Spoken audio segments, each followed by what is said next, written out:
இவருக்கு இந்த இந்து முஸ்லீம் இந்து கிறிஸ்தவர்கள் பிரச்சனைனால லட்டு சாப்பிடுற மாதிரி இருக்கு. இங்க மத நல்லிணக்கம் என்பது அவருக்கு ஒரு பொருட்டாகவே தெரியவில்லை. இருக்கக்கூடிய தலைமை நீதிபதி கண்ணை மூடிக்கிட்டு இருக்கக்கூடாது. 120 எம்பிக்கள், நாடாளுமன்ற உறுப்பினர்கள், மக்களவை உறுப்பினர்கள் அவரை இம்பீச் பண்ணும், பதவியை விட்டு நீக்க வேண்டும் என்று அவர்கள் மனு கொடுத்திருக்கிறார்கள். அதான் அரசமைப்பு சட்டத்தில் இருக்கக்கூடிய ஏற்பாடு. இப்போ நம்ம என்ன கேட்கிறோம்னா, அது என்ன நடக்கும் நமக்கு தெரியாது, அது இருக்கட்டும். அந்த இம்பீச்மெண்ட்டுக்கான அடிப்படை காரணம் என்னன்னா, இம்பீச்மெண்ட் கொடுத்ததுக்கு அவருடைய திருப்பரங்குன்ற தீர்ப்பு தான் அதற்கான அடிப்படை காரணம். அதை பத்தி கொஞ்ச நேரம் பேசுவோம். இப்போ நம்ம இப்போ வைக்கிற கோரிக்கை என்னன்னா, யார்கிட்டன்னா, இங்க சென்னையில் இருக்கக்கூடிய தலைமை நீதிபதி கிட்ட தான் இந்த கோரிக்கை. என்ன சொல்றோம்? இம்பீச்மெண்ட் மோஷன் இங்கே இன்னைக்கு பாராளுமன்றத்தில் எடுக்கப்பட்டிருக்கு. இம்பீச்மெண்ட் மோஷனுக்கு முன்னால மக்களவையிலும் மாநிலங்களவையிலும் அது பெரிய அளவில் அவருடைய தீர்ப்பை பற்றி விவாதிக்கப்பட்டிருக்கிறது.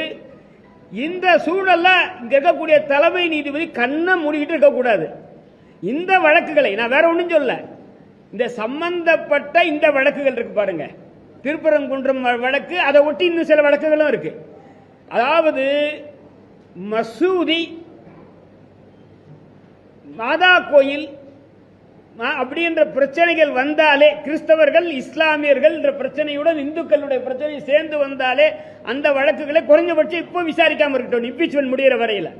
திருப்பரங்குன்ற வழக்கு அது என்னுடைய நேரடியான என்னுடைய முதல் கோரிக்கை தலைமை நீதிபதிக்கு.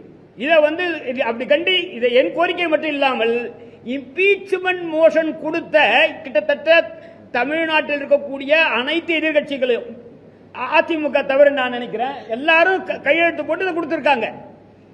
அப்போ அவர்கள் கூட தலைமை நீதிபதிக்கு இதற்கு நிச்சயமாக இந்த கோரிக்கை வைக்கணும் அப்படின்றத அவர்களுக்கும் நான் இதன் மூலமாக நான் சொல்றேன். அப்போ அப்படி இல்லைன்னா, அப்படியும் மீறி இல்லைன்னா, இதற்கு முன்னால் எம்ஜிஆர் அவர்கள் ஆட்சி காலத்தில் உயர்நீதிமன்றத்தின் முன்னால் அமைதியான முறையில் ஆர்ப்பாட்டம் நடந்திருக்கிறது. நீதித்துறையில் அதாவது அனைவருக்கும் ரெப்ரசன்டேஷன் வேணுன்றதுக்காக அப்படி ஒரு நிகழ்வு நடந்தது. அதை எடுத்து அதே மாதிரி அனைத்து கட்சிகளும் ஆர்ப்பாட்டம் செய்வது கூட சரியானதே என்று நான் கருதுகிறேன். ஒன்று. ரெண்டு, இம்பீச்மெண்ட் மோஷனே இல்லைங்க. ரெண்டு தகவல்களை நான் உங்களுக்கு சொல்ல போறேன். நீதிபதி கிருபாகரன் அவர்கள் எந்த அதிகாரியும் கூப்பிட்டு கண்டெம்ப்ட்லாம் கூப்பிட்டு மிரட்டினதே கிடையாது. அவர் ரிட்டையர் ஆயிட்டார். இப்போ அவர் அதிகபட்சம் என்ன பண்ணுவார்னா, அதிகாரிகள் கிட்ட ரிப்போர்ட் கேட்பார்.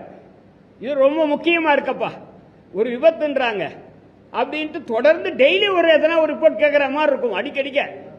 அதனால ஏதோ அதான் அடிப்படையா வச்சு அவருக்கு 2 ஆண்டு மோட்டார் ஆக்சிடென்ட் கிளைம்ஸ்லயே உட்கார வச்சிருந்தாங்க. 2 ஆண்டு. இதை அவரே என்கிட்ட புலம்பி இருக்கார் ஜட்ஜா இருக்கிறப்போ, என்னப்பா இந்த மாதிரி போட்டு காய் அடிக்கிறாங்கன்ட்டு.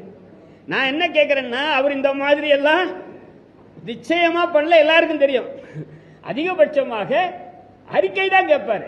அதற்கே அப்போது இருந்த தலைமை நீதிபதி கவுல் அவர்கள் அவருக்கு மோட்டார் ஆக்சிடென்ட் அதில் ஒன்றும் கிடையாது இல்லை, இவரோட மோட்டார் ஆக்சிடென்ட் கிளைம்ஸ் வச்சா என்ன பண்ணும், எந்த வேணா தீர்ப்பு கொடுக்கட்டும், மகிழ்ச்சி. அரசே வரமாட்டாங்க, முஸ்லீம் வர மாட்டாங்க, கிறிஸ்டியன்ஸ் வர மாட்டாங்க, மசூதி வராது, மாதா கோயில் வராது, இந்து முஸ்லீம் பிரச்சனை வராது. இவருக்கு இந்த இந்து முஸ்லீம் இந்து கிறிஸ்தவர்கள் பிரச்சனைனால லட்டு சாப்பிடுற மாதிரி இருக்கு. இங்க மத நல்லிணக்கம் என்பது அவருக்கு ஒரு பொருட்டாகவே தெரியவில்லை. அதுக்காக தான் சொல்றது. ஒன்னு அது. ரெண்டாவது, பிரேமானந்தா வழக்கில் என்னுடைய நினைவா போது லிபரான் தலைமை நீதிபதி கிட்ட பானுமதி அம்மா அவங்களுக்கு கன்விக்ஷன் கொடுக்கறாங்க. அதுக்கும் பேர்ல அப்பீல் வருது. அப்பீல் பெஞ்சின் பேர்ல இந்த அளவு கூட இல்ல, சந்தேகத்தின் பேரில் நீங்க இந்த பெஞ்சில் நியாயம் கிடைக்காது என்று வழக்குரைஞர் வைகை சுதாராமலிங்கெல்லாம் மனு கொடுத்து, ஐ திங்க் இதுல என்ஜிஆர் பிரசாத் இவங்கெல்லாம் மனு கொடுத்து அந்த வழக்கு வேறு அமர்வுக்கு மாற்றப்பட்டது. நான் அதை விட இது சீரியஸ் ஆனது நான் கருதுறேன்.